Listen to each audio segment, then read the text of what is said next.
cocktail lovers. I am Yaroslava, sommelier and wine educator, your guide on this journey through the world of wines, spirits and cocktails. Let's talk about the elixir of quietude, according to the American writer Elvin White, and the only American invention as perfect as the sonnet, according to another American writer, Henry Mencken. It is one of the most popular cocktails in the world, the martini. The abundance of quotations vividly shows that many writers, regardless of nationality, had a passion for the martini. And it was not just writers. In the 1960s and 70s, the term free martini lunch was used in the United States. Successful business people and lawyers would indulge themselves in a leisurely lunch with 3 martinis in a row. It was the evidence of success, and the martini was believed to stimulate brain activity. Moreover, such lunches could be counted as business expenses and were tax deductible. In the 80s, efforts to increase taxes and reduce alcohol consumption during work hours led to the free martini lunch losing its popularity. However, the martini itself has never lost its admiration. Martini is an elegant classic carried out by decades. Particularly speaking, it is a cocktail aperitif based on gin and vermouth. Gin is a distilled alcoholic drink produced by redistilling grey ethanol with juniper berries, the dominant component, and other botanicals. I have discussed gin in the earlier episode. You can find the link in the first comment. Vermouth is an aromatized fortified wine flavored with various botanicals. I will definitely talk more about vermouth in the near future. The taste of a martini is a harmonious combination of the diverse herbal aromas of these 2 components.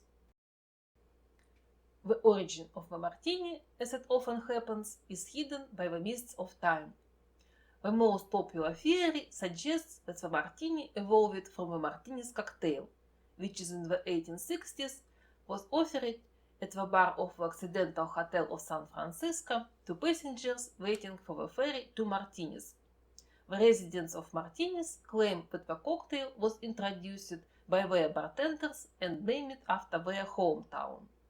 One way or another, the recipe for the Martinis cocktail exists and was first mentioned in Jerry Thomas' book Bartender's Guide: How to Mix All Kinds of Plain and Fancy Drinks, published in 1887. Martinis cocktail original variant: 1 dash of bitter, 2 dashes of maraschino, 1 oz of Old Tom gin, 2 oz of sweet Italian vermouth, 2 pieces of ice. Shake, straight into the large cocktail glass, add a quarter slice of lemon and serve. If the guest prefers is very sweet, add 2 dashes of gum syrup. So, the cocktail is sweet and with option to make it very sweet. The cocktail's profile gradually evolved towards being drier and less sweet. All additional sweeteners were eliminated, and sweet Italian vermouth was replaced with dry French vermouth. Return it to me. French or Italian vermouth, with or without an olive? French vermouth, I think, and please no olive. In Erich Meyer Remarque's Shadow in Paradise, which refers to the mid-20th century, the character was asked about the preferable type of vermouth in his martini. However, today, if you order a martini, it will be made with dry vermouth unless you specifically request a sweet one. The dryness of a martini depends on the proportion of gin to vermouth. If a cocktail contains more gin than vermouth, it is considered dry. The higher the gin proportion, the drier the martini. The first dry martini likely appeared in the bar of the Knickerbocker Hotel in New York, where it began being served in the 1911 or 1912. But 1922, the more or less modern style of a dry martini had been accustomed. The main components were London dry gin, a completely non-sweet type of gin, and dry vermouth in a 2-to-1 ratio. Gin and vermouth, sometimes with a few drops of bitters, were stirring on the cubed ice and transferred into a chilled cocktail glass. The cocktail was served with an olive or a lemon peel, depending on customer preferences. Over the years, martinis become drier and drier.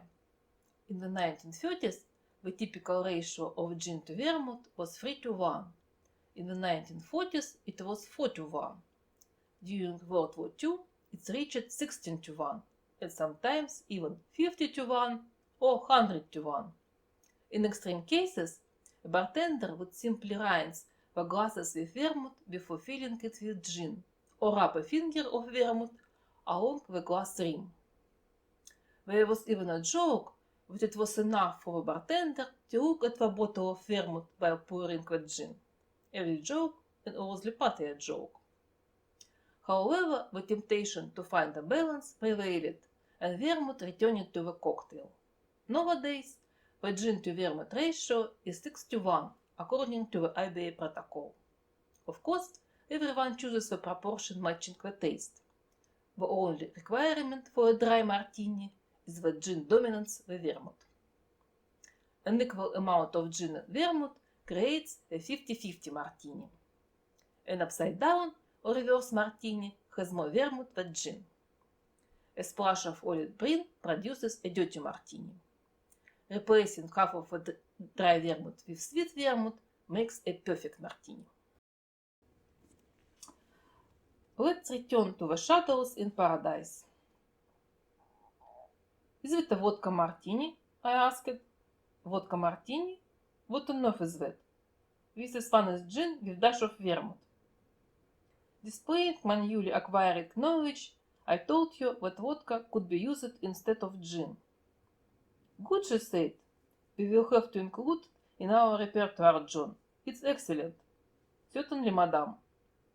Who gave you the recipe, she asked me. A man who claims that vodka cannot be smelled on the brief. I don't recommend trusting the last statement. However, if you don't like the taste of gin, you can make a vodka martini, also known as vodkatini or kangaroo cocktail.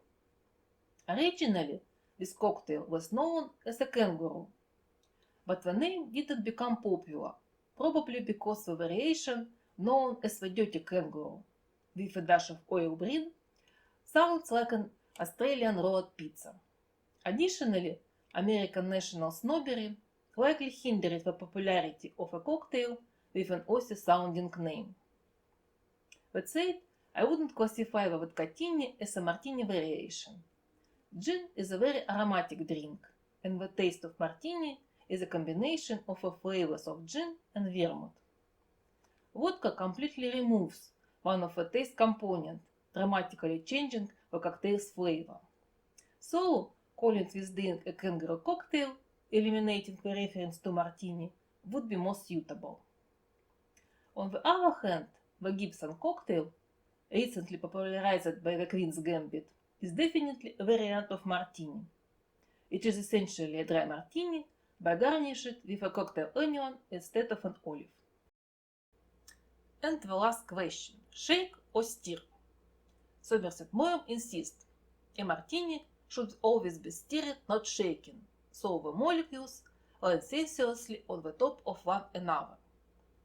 James Bond in the movie prefers shaking, but he also prefers vodka over gin. In the book, however, he is more classical, stirred, not shaken. A shaken martini has its own name, the Bradford. Actually, shaking increases the contact of a drink with ice and speeds up its cooling. As a result, we have a colder cocktail and accordingly a less intense taste, as cold musk flavor. Somerset Maugham and the IBA recommend stirring, and I agree with them. Here is the IBA recipe for dry martini. In the glass with ice, add 60 ml of dry gin,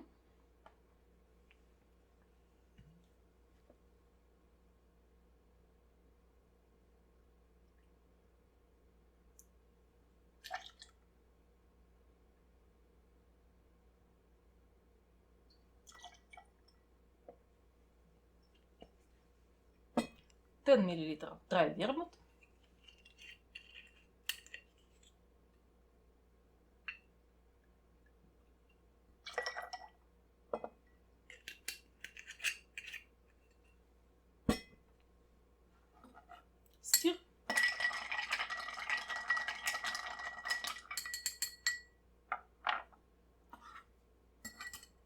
pour into glasses.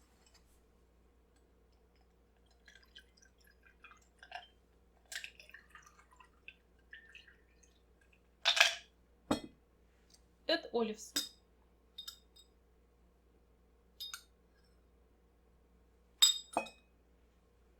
This one for you, this one for me. June 19 is World Martini Day, the perfect reason to mix with Immortal Classic. Stay with me, subscribe to my channel. Feel free to ask questions and don't hesitate to support me. Cheers!